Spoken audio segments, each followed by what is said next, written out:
What is going on, good looking people? I hope you are well. Veiki Itzebit here for the Morning Chalk Up. Hey, we have some great young female athletes coming up in our sport, and one of those great ladies is Gabriela Migala. I hope I said that correctly. She came 17th in the 2020 Open. You'll see her compete online in the CrossFit Games very soon, and today I have the privilege of talking to her. Well, Gabby, thank you so much for making the time today. I really appreciate you waiting to train till after the interview. That's very generous of you. Of course, thanks for having me. It's a pleasure. Yeah, so I wanted to start the conversation by asking about kind of the current climate with COVID and things going on. Has that impacted on your training at all, or have you been able to train like normal? At the beginning of when this corona came to our lives, it of course affected me. I wasn't able to train here because Spain was pretty harsh when it comes to a lockdown. So actually, I decided to move here to the island because previously I lived in Poland, and I decided to move to Mallorca. And basically 2 days before, after I received my keys to my new apartment, they announced the lockdown. So I had no furnitures, no bed, no plates, no pans. I wasn't able to even cook for myself. So luckily my coach, which lives here on the farm with his girlfriend, which is my training partner now, they invited me to their farm outside the city center. So we were able to take all the equipment we need from the gym and just set up a pretty sweet a home gym at the farm. So for almost 2 months we were training at the farm. So it wasn't that bad because we had everything what we need. So Yeah, awesome. That's cool. And so are you 20 now, 21? 22 in September. Okay. And so, because I believe you competed in the CrossFit Games as a teen as well, is that correct? Yes, 2016. Yeah. Long time ago. Yeah. And so what's been the major kind of differences for you going from a teen competitor to now kind of competing, within the adult category? What's been the main difference for you, or how's that transition been going from a teen athlete to an adult athlete? That's I would start with saying that being a teen athlete and individual athletes, it's totally different story. Like I have to say, 2017 season, which was a year after I became the adult in the sport, was the hardest year in my life. I was actually considering if I'm good enough to be a CrossFit athlete or not, because that year I didn't make to the regionals because I was, I don't know, very far from made it. And I wasn't sure if I'm good enough. So that year I realized if I want to do this, I need to push even harder and focus on this even more. So I started to train more, focus on my nutrition, recovery. So I took it very seriously, and in 2018 I made it finally to my first regionals, and I would say that in 2018 I officially started my CrossFit journey as an adult. I took it seriously. How did you go that regional? Yes. Yeah. Did you make the games that year, or was 2019 your first games? 2019 was my first. So in 2018, I was one spot behind in Europe regionals. So it was very hard. It was hardful for me.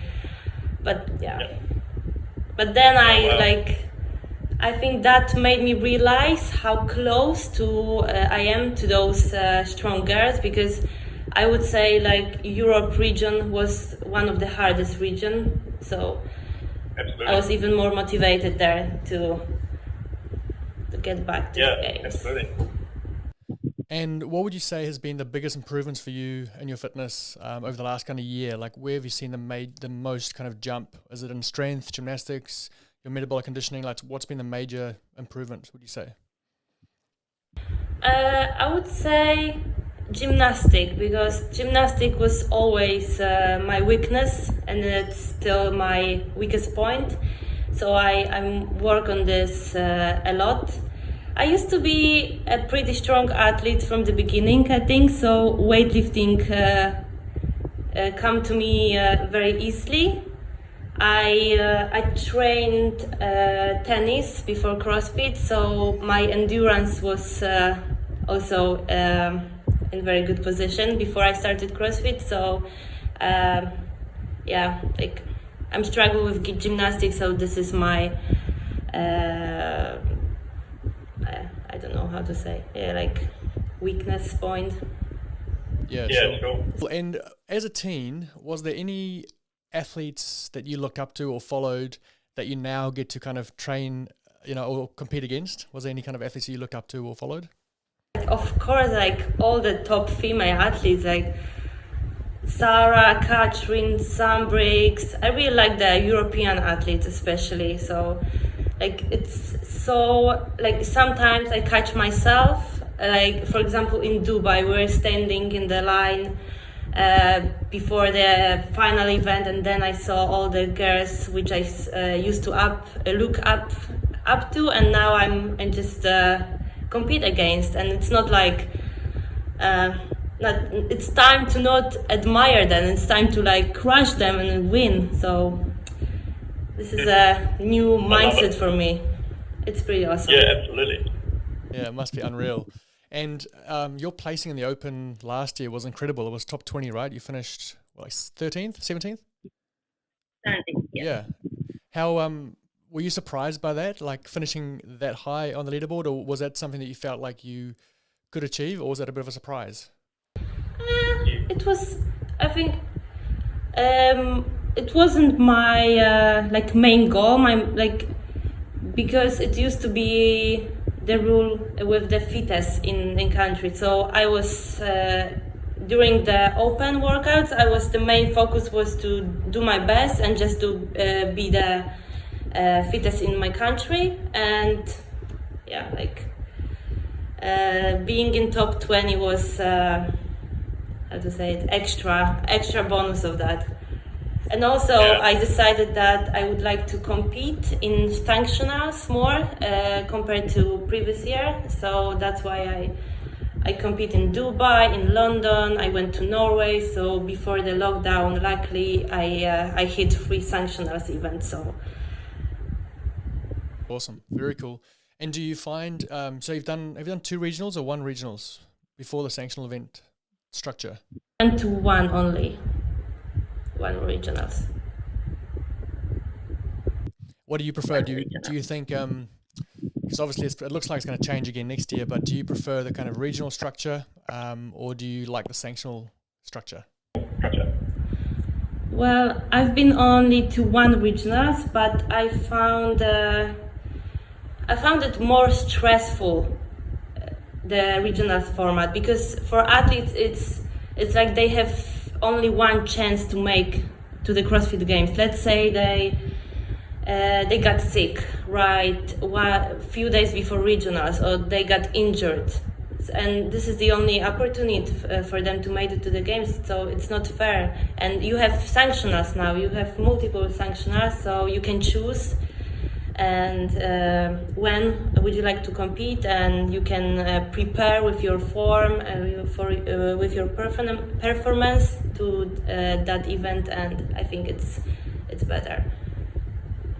Yeah, I agree. I really like the sanctional event, sanctional structure where athletes can kind of pick and choose where they go. And as someone who does media as well, it's nice to be able to see the world, and every sanctional has their own flavor, so it's cool. Tell us a bit more about your training. Like, what does a typical week look like for you? Do you do just 1 session a day, 2 sessions a day? What's a typical kind of training day for you? So it's very similar. I mean, and now my training looks like I'm training twice a day. On Thursday I'm swimming. I do open water swim in the sea here. So that's it. On Saturday I train twice as well, and on Sunday there's a full rest I'm not gonna lie, like I need the full rest day. Even though someone can say I'm only 22, I feel those training days after 1 week. So Absolutely. And if you're doing this for a long time as well, it's not like you're, like your body's been smashed for quite a few years now. Yeah. And how do you feel about this year? Like, obviously, we've only just found out that the games is going on, but it's looking different this year. You're obviously getting to compete in the online competition, being in the top 20 in the Open, yeah? How do you feel about that? How do you feel about the new kind of structure for this year? So this is a tricky year, and there was a lot of uncertainty in everything, because at the beginning of coronavirus, we didn't even know if games gonna happen. Then they announced that the only top 20 and 10 sanctionals winner gonna go to the games. Then they announced that there's no games in the States. It's another kind of qualifier. So I don't know. It's very strange. It's like, I would say, like, it's better to have online competition than nothing, but I'm gonna be honest, there's nothing better to compete in the live competition. It's like another qualifier, another open style stuff, so I don't know how it's gonna look like. And to be honest, we still don't have details how it's gonna look like. We just know the dates and that's it. And to be honest, I'm a little stressed about this, because it's the date it's approaching and we don't know stuff still. So maybe they're gonna announce that it's not gonna happen. I don't know. I hope not, but who knows? Yeah. And I can imagine for you, especially like going to the 2019 games for your first time in the adult division, and I know your games was cut fairly short there. You must have been really looking forward to going back like this year and actually competing again. When they announced that it's gonna be online, I was very bummed about this and disappointed and angry a little bit, because I kind of wanted to prove everyone, and mostly myself, that I can do this. I can do better. I'm not like, I wanted to experience the game like longer, because I don't consider that in 2019 I went to the games, because it was like 20-minute AMRAP and that's it. It was so short, and and I was like ready to go. My visa was ready. I was about to book accommodation, flight tickets, and that's it. Luckily, I didn't like book the tickets, so I saved my money. And and if you fingers crossed you make into the top 5 with the online comp, is traveling to the US in October, is that a reality for you from where you are? Are you able to travel to the States if you do get the top 5? So now it's the situation in Spain. It's starting to get worse. I mean, Mallorca, it's not that bad, because it's much worse on the mainland, but the cases are growing. But also, it's not. The government is doing random testing now, and everyone basically can ask for tests now. So maybe that's why the cases are growing so fast. But yeah, like, I think they already have put some travel restriction here, so I don't know what's gonna happen in October. Hopefully it's gonna be better, but I'm not so sure. Yeah. And have you always, with the online competitions, have you done pretty well with those, or do you enjoy kind of online competitions? Is that something you think you might do well in? So when it comes to, when you see the open results, it seems to like I enjoy the open style online qualifiers, but I prefer live competition. Like, I think I can push even more when I see where my competitors are, and yeah, this is something. Yeah, absolutely. And outside of CrossFit, what else do you do? Like if you're not training and doing CrossFit, how else do you keep yourself busy? Any hobbies or things you do on the island? Well, I'm not that funny person, I guess. Like most of the time when I'm not training, I'm just chilling at the beach with my friends or having a good coffee. They have so many cool coffee places here. Like my favorite go-to is flat white all the time. So yeah, that's it. Yeah, I love it. I love it. You got to just train and chill. It's good. Yeah. That's awesome. Oh, that's very cool. I mean, you're only 21. You've got so many years ahead of you, and I think it's exciting. You know, there's so many seasoned veterans in the sport at the moment that are still dominating. But I feel like it's like the tides are turning, soon, and I think we're going to see a bunch of young new athletes come up to kind of dominate the sport. So I'm excited for you and to see kind of what you do over the next few years. Yeah. Thank you so much. Yeah. Thanks for your time today. I really appreciate it. And fingers crossed we see you at the games, top 5. Thank you. That's my goal.